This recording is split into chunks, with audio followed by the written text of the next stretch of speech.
मौजूद हैं जहूराबाद विधानसभा में, जो कि यह अलावलपुर चट्टी है और अलावलपुर चट्टी और इस जहूराबाद विधानसभा में एक बहुत ही दर्दनाक हादसा हुआ है। आपने तमाम वीडियो के माध्यम से, तमाम सोशल मीडिया के माध्यम से आपने देखा होगा कि अभी जो है लमसम 24 घंटे पहले एक वीडियो सोशल मीडिया पे वायरल होती है और वह वीडियो जिस प्लेन में वह शख्स बैठा होता है वह अपने घर पर अपने परिवार से, अपने बहन से, अपनी माँ से, अपने भाई से वार्ता कर रहे होते हैं।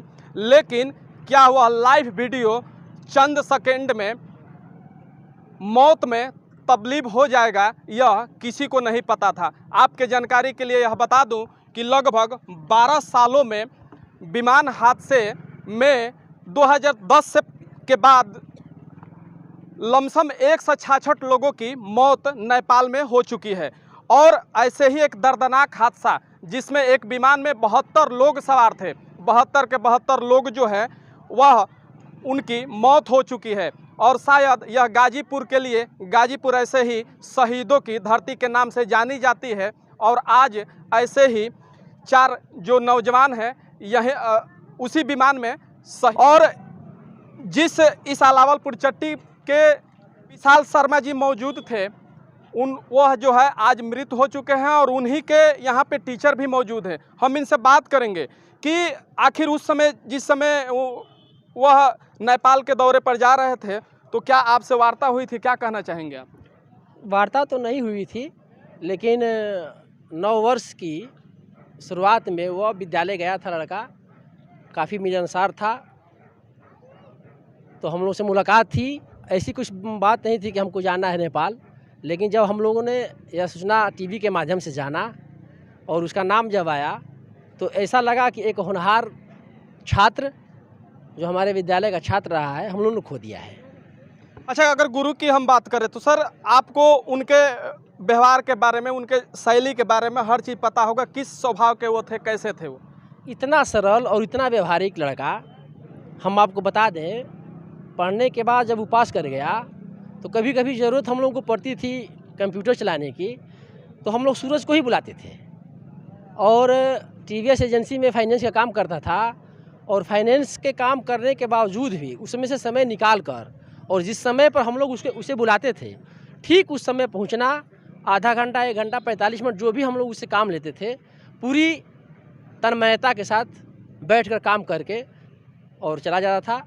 काफ़ी सरल लड़का, स्वाभाविक और बहुत ही अनुशासन प्रिय लड़का था वो। अगर जनप्रतिनिधियों की हम बात करें, गाजीपुर जिले की बहुत बड़ी चर्चित सीट है यह जहूराबाद विधानसभा, लेकिन अभी तक कोई किसी भी जनप्रतिनिधि का यहाँ पर जमावड़ा नहीं हुआ।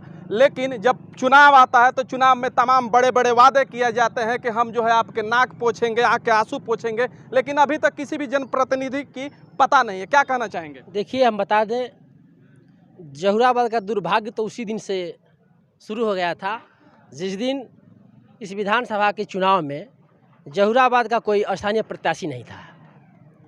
और सबसे बड़ा दुर्भाग्य यह था इस जहूराबाद का कि भाड़े पर आए हुए प्रत्याशियों को कई बारों से वोट देकर और एमएलए बनाने का काम किया है। यह जहूराबाद के लोगों का दुर्भाग्य है। और जहूराबाद का सौभाग्य तभी होगा जब तक यहाँ का कोई अपना अस्थाई निवासी एमएलए के पद पर नहीं होगा, तब तक जहूराबाद का सौभाग्य नहीं होगा। दुर्भाग्यपूर्ण ही रवैया जनप्रतिनिधियों के रूप में रहेगा। अब तक हम बता दें आपको, कल 10:30 बजे की घटना है, लेकिन अब तक बज रहे हैं 2। अब तक शायद कोई जनप्रतिनिधि, एमएलए या एमपी उस दुखित परिवार के बीच में जाकर सांत्वना बांटने काम नहीं किया है, उसके दुख को बांटने काम नहीं किया है।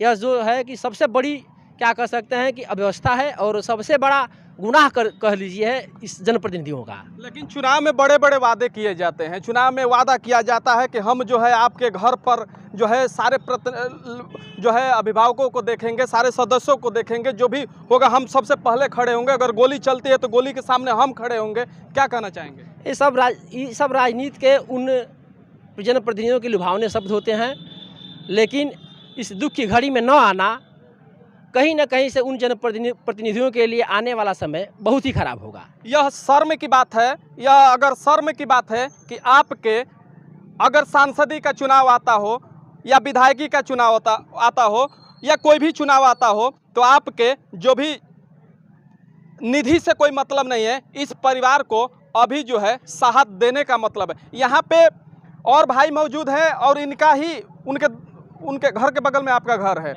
अच्छा, दुकान है। तो क्या कहना चाहेंगे, किस स्वभाव के थे वो, कैसे थे? गुरुवार को शाम को अनिल राजभर और सूरज शर्मा आए थे हमारे यहाँ, मिले हमसे, बोले कि हम लोग जा रहे हैं नेपाल घूमने के लिए। उसी बीच सुबह हम लोग 12 साढ़े 12 बजे करीब लाइव वीडियो देखे सोनू जायसवाल के आईडी पर, तो हम लोग तो एकदम आश्चर्यचकित हो गए, कोई विश्वास ही नहीं हुआ। उसके बाद न्यूज़ में देखा गया कि बात सही है, उस दुर्घटना का सब मिला रिपोर्ट। तो अभी तक हम लोग भाई दिमाग सही नहीं है हम लोगों का। अच्छा भैया, मान लीजिए कि सरकारी सुविधा की अगर बात करें, सरकारी अगर सुविधा की हम बात करें तो यहाँ के जो भी उच्च अधिकारी हैं, उच्च अधिकारी मतलब कौन कौन अधिकारी यहाँ पर आए थे? अधिकारी में एसडीएम साहब आए थे, एसएचओ साहब थे, सीओ साहब थे, बरसर थाना था। अच्छा, क्या आश्वासन मिला, कब तक जो है सब आने का यहाँ पर संभावना है? अभी आश्वासन सब डीएम की मांग कर रहे थे, लेकिन डीएम जी का पता नहीं चला। अभी सबकी मांग थी जनता की कि भाई परिवार को नौकरी और कुछ धनराशि का ब्यौरा बना कर दिया जाए। मैं अपने सूबे के मुख्यमंत्री योगी आदित्यनाथ जी से ज़रूर यह प्रयास करूंगा, ज़रूर अपने वीडियो के माध्यम से ज़रूर उन तक यह बात पहुंचाने का प्रयास करूंगा, ताकि ऐसे जो भी गाजीपुर के 4 लोग दिवंगत हुए हैं उनको जो है कुछ ना कुछ सरकारी मुहैया ज़रूर मदद कराई जाए।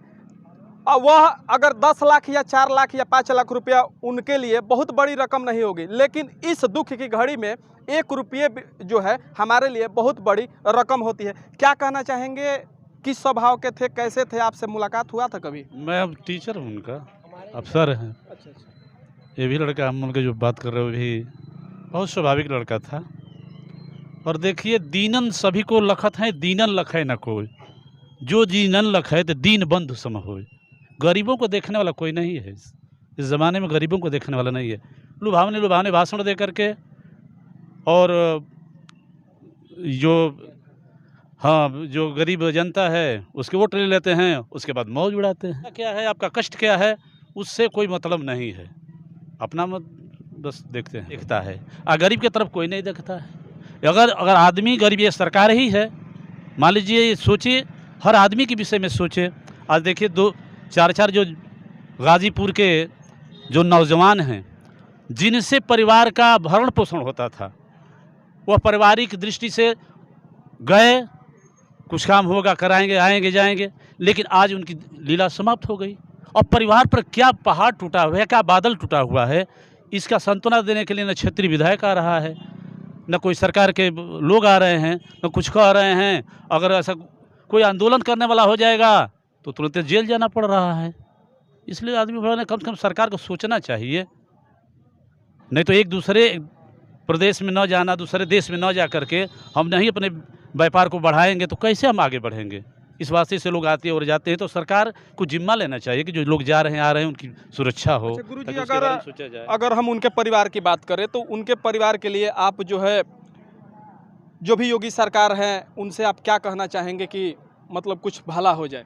देखिए, ये सरकार तो कह रही है, कोरोना के समय से कह रही है कि सबको हम निःशुल्क राशन दे रहे हैं, तो कम से कम दुख की पीड़ा में तो उस परिवार के बारे में तो सोचना ही पड़ेगा। उस सरकार को सोचना चाहिए। जबकि छोटे से आ रहा है कोरोना, तो उसके बारे में सबको free 5 kilo ration, 15 kilo ration देंगे, लेकिन ऐसा पहाड़ जो टूट जाए जिसके परिवार का पूरा ही ये स्तंभ ही ध्वस्त हो गया, तो उस परिवार के बारे में तो सरकार को सोचना ही पड़ेगा। उनसे कहूँगा, निवेदन करूँगा सरकार से कि ताकि उस परिवार के बारे में आप सोचें और उस परिवार के लिए आप कुछ सहायता तो कर दें। खैर, इस वीडियो में इतना ही। वीडियो को अंत तक देखने के लिए बहुत बहुत धन्यवाद।